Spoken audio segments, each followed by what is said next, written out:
Muito bom dia, começo desejando uma ótima semana para você ouvinte ligado na Rádio Clube e também para toda a equipe do programa do Léo, simbora falar de esporte. O final de semana foi de rodada número 32 do Campeonato Brasileiro e o primeiro clube paulista a entrar em campo foi o Santos, que empatou em 0-0 com o Atlético Goianiense em Goiânia. O maior destaque da partida não foi nem de um time nem de outro, foi a chuva que impediu que ambas as equipes construíssem um jogo bom tanto tática quanto tecnicamente. Esse empate em 0-0 é ruim para os dois times, já que o Santos e o Atlético Goianiense estão lutando contra o rebaixamento. Ainda no sábado, o Red Bull Bragantino recebeu Fortaleza no estádio Nabi Abichedid em Bragança Paulista e aplicou um sonoro 3-0 para cima do Leão. O placar foi aberto de maneira bem precoce. Elinho, aos 4 minutos do primeiro tempo, marcou o primeiro. Ítalo, aos 15, com assistência do Elinho, ampliou o placar e Arthur, de pênalti no segundo tempo, fechou a conta. Na Arena Corinthians, o Timão recebeu o Cuiabá no que foi o melhor jogo da rodada. Neste confronto, o placar também foi aberto bem cedo. Giuliano, após cruzamento de Lucas Piton, abriu o marcador. O meio-campista do Cuiabá, Pepe, aos 47 minutos do primeiro tempo, nos acréscimos, marcou um golaço para deixar tudo igual. E se teve golaço de um lado, também teve do outro. Renato Augusto recebeu a bola de Roger Guedes, viu o campo limpo pela frente, falou vou arriscar e marcou um belíssimo gol, colocando o Corinthians de novo na frente. Poucos minutos depois, a retribuição do favor, Renato Augusto serviu Roger Guedes, que de canhota marcou o terceiro.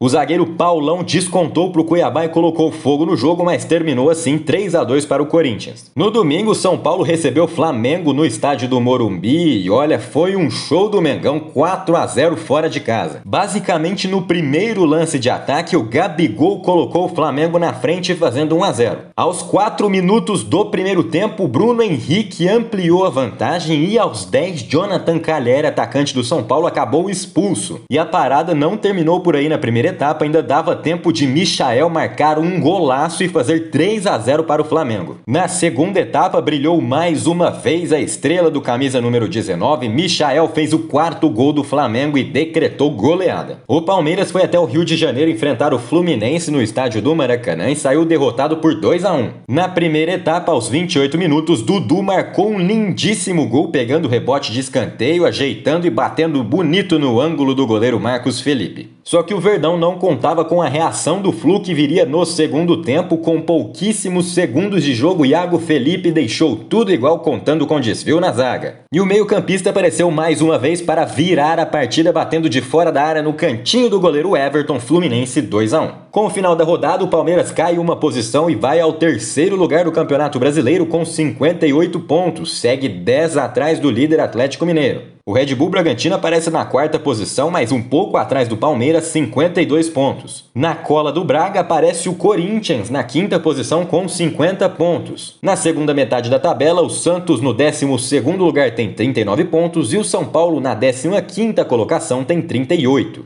Vale lembrar que a situação está complicada para as duas equipes, já que o primeiro time na zona do rebaixamento, Juventude, tem 36 pontos. O São Paulo, aliás, está com uma situação ainda mais complicada porque tem um jogo a mais do que o Juventude. O domingão também foi marcado pela final da Copa Paulista e olha só, o Botafogo, depois de abrir 2-0 no jogo da ida, tomou 2-0 lá no ABC Paulista e acabou perdendo o caneco nos pênaltis. A partida do Pantera foi muito aquém do apresentado nos últimos jogos e o São Bernardo abriu o placar ainda no primeiro minuto de jogo com Rodrigo Souza. Na segunda etapa, mais um gol relâmpago. Gustavo Ramos saiu do banco de reserva para ampliar o placar para o São Bernardo com apenas 1 minuto em campo. O resultado levou a disputa para os pênaltis. O Botafogo acabou desperdiçando mais cobranças do que o rival. Final 5-4 para o São Bernardo nas penalidades. Nem tudo, porém, está perdido para o Pantera, que já garantiu a sua participação na próxima Copa do Brasil, o torneio mais rentável do país. O final de semana ainda foi de NBB. O Franca enfrentou o Mogi das Cruzes fora de casa no sábado e um jogão acabou vencendo por 102-96 na prorrogação. Os nomes do Touro no jogo foram Lucas Mariano, com 24 pontos, e Jorginho de Paula, que anotou 23 pontos, pegou 9 rebotes e conseguiu 9 assistências. O resultado deixa o Touro na ponta da tabela de classificação do NBB, junto com o Minas, ambos com 100% de aproveitamento. Eu volto com vocês no estúdio, Lucas Faleiros, para a Rádio Clube.